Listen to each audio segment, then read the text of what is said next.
Hey neighbors, welcome back to episode 4 of Dirt to Dish. I'm Ryan, the marketing guy, and we're almost halfway through the series. We got some success, we got some worries, but the reason why you're probably tuning into this one is because you want to find out who's going to bring us to the finish line, and we'll introduce them in a second, and then we're going to feed the plants and feed ourselves, because this guy, like I said, is overachieving. PSA for all you out there trying to grow your own garden. 1, don't put plastic near your tomato plants. It'll trap in the heat. And 2, not all flowers are good. Dill plants, not a good thing. Most herbs, not a good thing. Lettuce, also not a good thing. So what you want to do, pick the flowers. They'll signal the need for more growth, and then you'll finally have a healthy plant. Don't stop and smell the flowers unless it's something like a nightshade. So tomatoes, fine. Eggplant, fine. Peppers, seen it, fine. You live and you learn. But let's go back to the garden. So we mentioned, and the reason why we brought down the tarp was to deflect some of the sprinklers, but that tarp was creating too much heat for these tomato plants to survive, and that's probably one of the reasons why this guy looks like this way. So what we went ahead and did was add the splash guard. So I've got one out to the side here and one behind us. So these guys are no longer getting overhead watering, and you can just see from the pepper plants that they're starting to come back to life. I saw what a pepper plant should look like at this time of the season, and we are a few weeks behind schedule. So hopefully we can pick up with the introduction of our new friends. I'll stop teasing it and I'll start introducing it. Without further ado, our partner in crime is now Arbor. Arbor is a great organic, holistic, plant-friendly company. They have a whole line of plant food, plant protectants. They have a little accessories for replanting. We're gonna bust those out in a minute. This is literally a third of what they sent me, and I can't wait to show you guys. Like, this packaging is amazing. They sent us some bioinsecticide. They sent us some tomato fruit and vegetable boost that has the hose attachment, which is amazing. They kind of control the dilution, so you don't even have to worry about that. Although they sent me a cup and a spray bottle, which is amazing. They've got the biofungicide.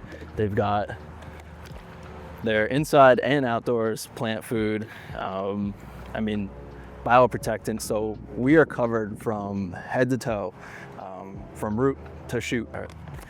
What we're going to use today is the fruit and veggie fertilizer. It says it's for indoor and outdoor use. It is right here on the package, completely organic. Like I said, we can put our hands in it. And from what I'm told, the secret ingredient for this one, not so secret, it's right here on the package, is biochar. It releases nutrients a little slower than most fertilizers. We only have to add this every couple of weeks, so super easy, and I'm sure it's super effective. So what I'm going to do now, simple, super easy. Shout out to Arbor for making it that way. Got about a cup here. Got 8 feet, says 10 feet, 2.5 cups. So we're going probably closer to 2. Go ahead and hit that up right here. Add it to your cup. Just gonna give it a nice sprinkling, maybe a little more love around the roots.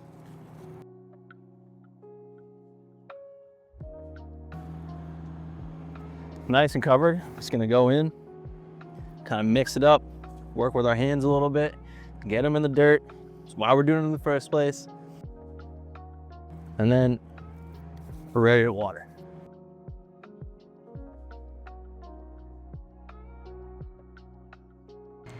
So I said everyone's gonna eat, and because we fed the plants are feeding us. We've got our first behemoth tomato out here. I think they call them beef eaters, if I remember correctly, and this thing looks like it's been eating beef. This thing is, that's all the way through. So we're gonna cut this up. We're gonna add a little EVOO. Shout out to my girl Rachel Ray. We got a little baguette, Stop and Shop down the road. Shop local. We've got, speaking of local, Spring Salt. Ashley's the owner of Spring Salt in Springs in the Hamptons. Amazing. For all you gluten-free weirdos out there, she's got stuff for you too. And then we've got some chives we just picked, some basil we just picked. How can I not eat the sage? So we're gonna make this up, mix it all together. Arbor sent this nice planting mat. We don't have any indoor planting to do just yet, so without a plate, Gonna use this. This is nice. Let's cut this up. Let's make ourselves a snack, and let's give us our first review. So we're gonna go ahead, get into this. Yeah, you can see it right there. Some not so good spots, but that's okay. Price of organic, I think. This bruise is just from another one coming in right next to it, and then just some buglies. No big deal. No mold, no bugs, so we're okay. So we're just gonna take this. We're gonna rustic style. Go ahead and rip that puppy off. All right. Open it up. Boom. Making a nice little pocket right there. Okay. Take our knife. Already had a little sectioned off. All right. I'm just gonna go ahead and get another one. This safety knife over here. Look at that color. Ooh, look at that juice. That's awesome. Gonna save some of those seeds for next year for sure. So when you plant, all right. If you don't want this to rot, if you're doing an onion or anything else, throw some lemon on there. All right. That's a little trick I learned from a buddy in elementary school. We're gonna go ahead, tear some of this up. All right. Use our hands. Okay. Get a little wash. Boom. Just like magic. Okay. And take our chives, add a little bit. It smells so good. I think these didn't get enough praise earlier in the garden. They're about to make this the star. All right, take a little basil.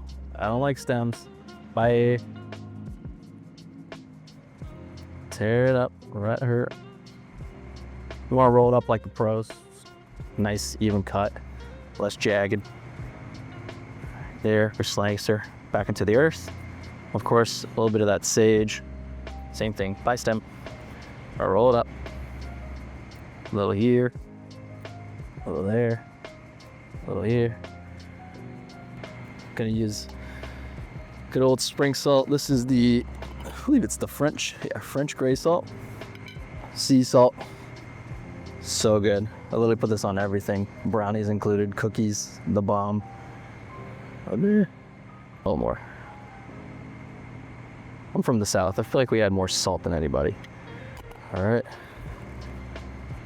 And then last but not least, some EVOO. All right, just drizzle that on, just a wee bit. All right, now we got an audience. Hi, Posty. I don't know if you guys see Pussy's bandana. Arbor sent it to him. He's loving it. It looks good in green. So, further ado, let's take our bite. Try to get everything in there. All the herbs up front. Boop.